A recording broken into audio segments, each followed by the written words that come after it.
Question I have for myself and yourselves. Wouldn't we like to be friends of Allah subhanahu wa ta'ala? Imagine if Allah says that man is my friend.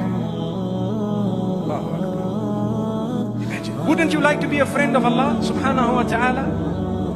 Well, the answer is yes indeed. We all want to be friends of Allah. So how to become a friend of Allah subhanahu wa ta'ala is mentioned in the Quran, Surah Yunus.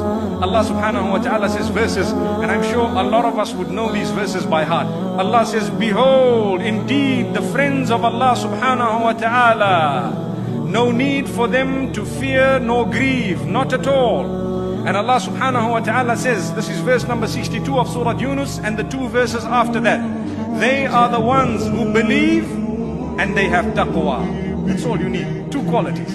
To become a friend of Allah, you need to be a believer and you need to have taqwa. In order to be a believer, you need to have two main qualities. You need to worship Allah alone without associating partners with Him, and you need to follow the traditions of Muhammad sallallahu alayhi wa sallam. If we have these two qualities, we are believers. On top of that, we need to have taqwa. Taqwa meaning be conscious of Allah. Create a barrier between you and the fire of Allah by engaging in commands and abstaining from prohibitions. That is called taqwa, piety.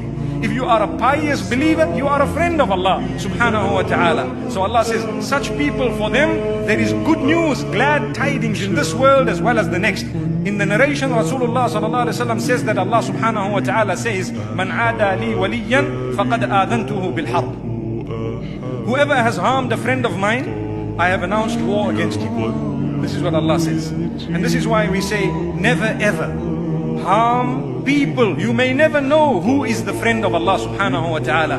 May Allah subhanahu wa ta'ala befriend us, and may He make us from those who are truly His friends.